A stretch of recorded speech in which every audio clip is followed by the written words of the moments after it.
Thank you, everybody, for coming to the Aaron Torres Podcast YouTube page. If you could do me a quick favor, see that little black subscribe button at the bottom of your screen? Go ahead, click that black subscribe button. Really does help our audience grow, really does help our channel grow, really does help and mean more than you could possibly know. So go ahead, hit that little black subscribe button. Also, thank you to our presenting sponsor, Betfred Sportsbook and the Betfred Sportsbook app. Bet 50 on any game, get 250 in free bets. Thank you again to Betfred. Thank you again to you. Now, here is the video that you came here for. But the big game was still Duke and Carolina. And I understand, I know I said on Friday's show, is it the same, post-Coach K, all of that. And on the one hand, it did kind of feel like one of those TV shows that's kind of like rebooted from an old show where you have the same set and the same location and the same background and the same this and the same that, but the main characters are different and it just feels different. That was kind of what Duke Carolina felt like on Saturday, with Shire on one sideline, Hubert Davis on the other. Yes, this is Hubert Davis's second year, but we went from Coach K and Roy Williams 18 months ago, 24 months ago, to two brand new coaches in the last couple of years. It did feel a little bit weird. But what I would also say is once the ball tipped, it kind of felt like Duke Carolina. Like we can criticize, are they good? Are they bad? Are these the right coaches? Who's ranked? Who's not? Neither team ranked right now. It was a great game, though, once it got played, and Duke gets a victory 63-57. Now, we're going to talk about Duke in a minute, but I don't know that there's like an amazing takeaway on Duke. Right now, they're an okay basketball team. They're not ranked in the top 25. They probably shouldn't be. They actually play at Miami on Monday night, a game that I think they could potentially lose. Overall, Duke right now, as I record here, and again, they play Monday night, so it's going to change pretty quickly. But Duke is still just 17-6 overall, 8-4 in the ACC, tied for fifth or so place, depending on the tiebreakers and things like that. We'll get to some Duke stuff in a minute, but to me, the story is still North Carolina. The more interesting story, as I say, is often in the losing locker room, and I think it's this case. Because I've been a defender of Hubert Davis. I was a guy that picked North Carolina to win the national championship in the preseason. But what I would say, we are at the point where we are in the middle of the second straight frustrating regular season for North Carolina. And I do believe that those good vibes from last year's Final Four run are once again gone. And if you remember, it was really around this time last year. I mean, I started going in on Hubert Davis, but I think it was justified when I did it. One thing about me, you can like me, you can hate me, you can agree, you can disagree.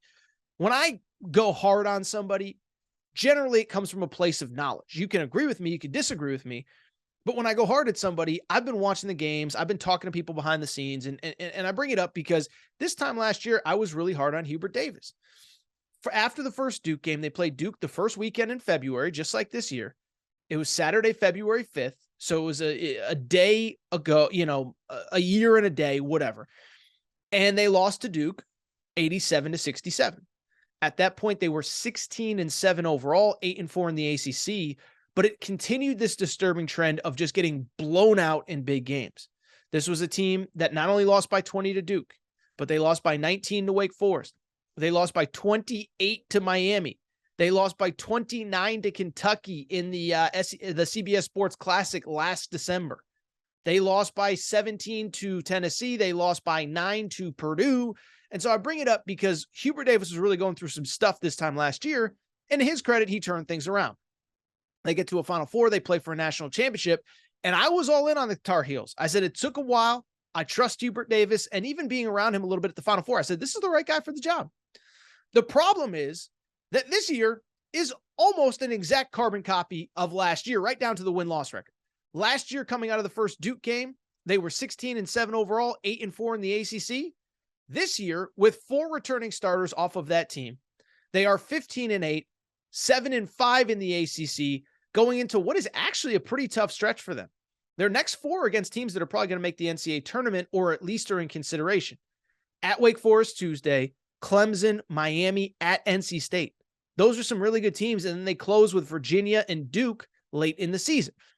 And so I bring it up because there's no guarantee that this thing just gets flipped for North Carolina, but the bigger concern to me continues to be this looks an awful lot like the same team from last year with a lot of the same problems that they had this time a season ago.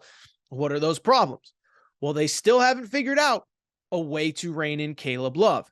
And I'm not trying to blame one player for any one thing, but if you remember, last year, Caleb Love was a sophomore, thought he was going to be a one and done, was trying to do too much.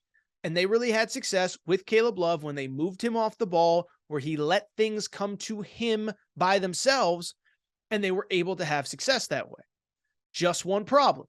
He's back to being a little bit erratic.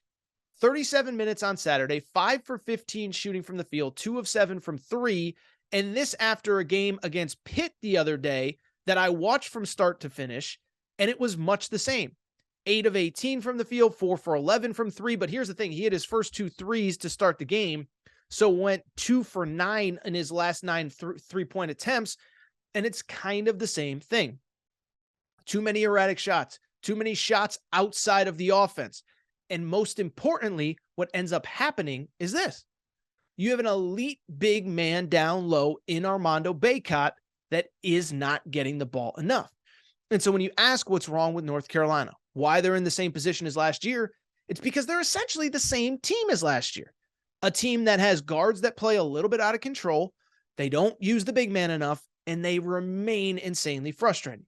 Now, the positive news, if you're a Carolina fan, I think it's pretty obvious, right? You were in this position last year, and you figured it out. I just gave out the win-loss records from a season ago, but it's worth reiterating because it is jarring how similar they are. Last year at this time, they were 16-7 coming out of the first Duke game, 8-4 in the ACC.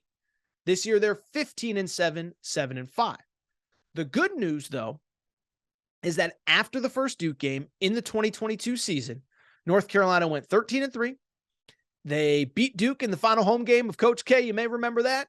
And they beat Coach K and Duke in the Final Four.